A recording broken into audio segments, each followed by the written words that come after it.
Hello, welcome to my web broadcast. It's December 13th of 2017. Now, for the fifth time, I was forcibly dragged from my property, needles stuck into my veins, blood stolen, urine stolen, and then I was forcibly locked up for no reason whatsoever. In this case, the reason was I was the victim of assault and called 911 when the assailant came back to try to assault me again. Now, I'm the author of 4 environmental books, and I run a hostel on the second floor of my house. This here is down in my first floor primary personal habitation, where only I and my dog are allowed. However, you can see video of William Black robbing me with socks on his hands. He came in through a window right into this room here, and you can see it all on video, as you can see right now. And instead of arresting the assailant, the sheriffs did absolutely nothing, and eventually they arrested me for allegedly threatening the sheriff because I was asking them to prosecute William Black. Now, a judge threw out that charge, as they have many other charges, and on November 12th, Ryan Caywood, an employee of American Electric Power, was staying in my hostel.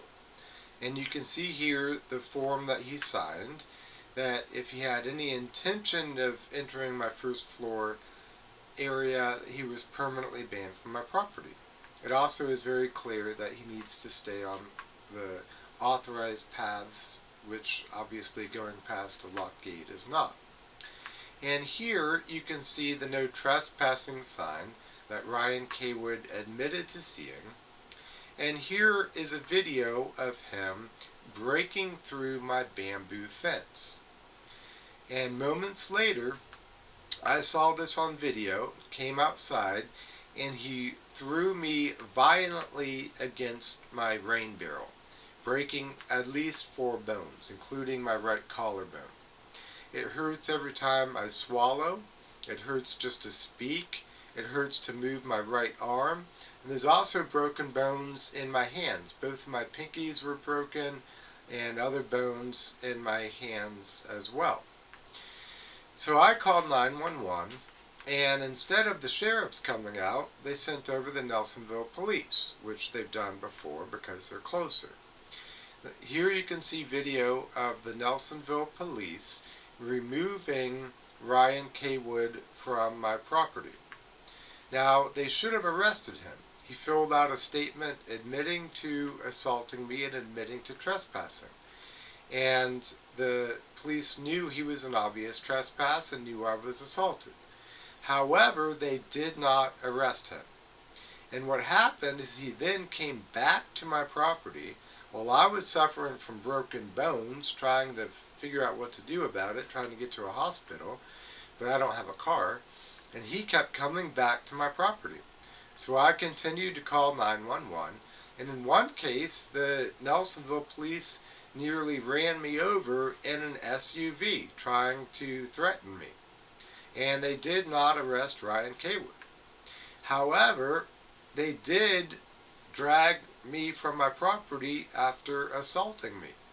You can see video here of Ryan Caywood returning to my property at the same exact time I'm calling 911, and here is video of the sheriffs dragging me from my property. They then took me to a Blennis Memorial Hospital, where they put needles into my vein against my will. I told them I do not give them permission, but they stuck a needle in my vein just because I was sitting peacefully at home, and they did this. Now that is not a free country. We live in a totalitarian police state, but most Americans are oblivious to it because it's done in secret. And then they force the media to not cover these kind of stories. Now, Blennis also jabbed needles into both of my shoulders for no reason whatsoever. And they also refused to allow me to get out of my bed and also refused medical treatment. Then a Hopewell Health Center employee came, and she said that Ryan Caywood, as you can see right here on video, is a figment of my imagination. Here, look at this form that he signed. Imagine that. This is our government, who had part of the government already had police that even had this guy fill out a statement. And here's a Hopewell Health Center. These are mental Nazi goons, the kind of people that lock people up for no good reason. Here she's calling this guy a figment of my imagination and then forcibly hospitalized me, which is totally unconstitutional. Now, this is one of the most egregious acts ever seen in U.S. history. Me being assaulted, the sheriffs continuing to assault it, and on top of that, they have charged me with 3 criminal offenses, which are still pending. 3 criminal offenses, including allegedly harassing 911. Now, it is very important that people do something about this. The best thing to do is contact media and demand that they cover this story. This is an international story. Because Ryan Caywood works for AEP, and I have sued AEP and have called them America's evil polluters for years, being an environmental activist, this is a hate crime, it's politically motivated, and it rises to an act of terrorism. Now, I am an expert on terrorism. I got my master's degree with honors with a paper about state-sponsored terrorism against environmental activists. And also, AEP hired Ryan Caywood to assault me, making a conspiracy. And then they paid off the Athens County sheriffs to ignore the assault and then trump up charges against me. Now, the former sheriff of Athens County is in prison for 7 years for corruption. And the current sheriffs worked under him, and they are also very corrupt.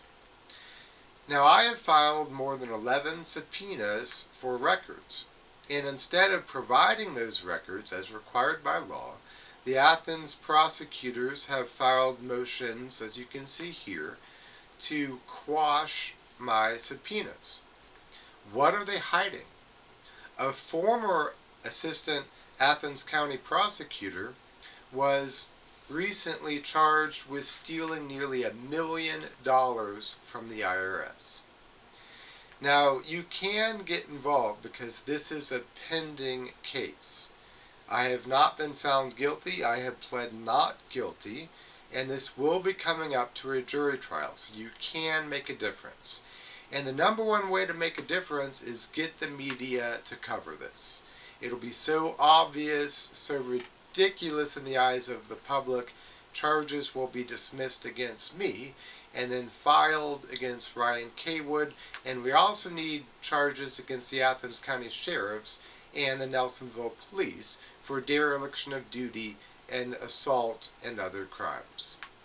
So thank you for listening to my webcast. I'm going to try to do one of these a week, so stay tuned. Bye.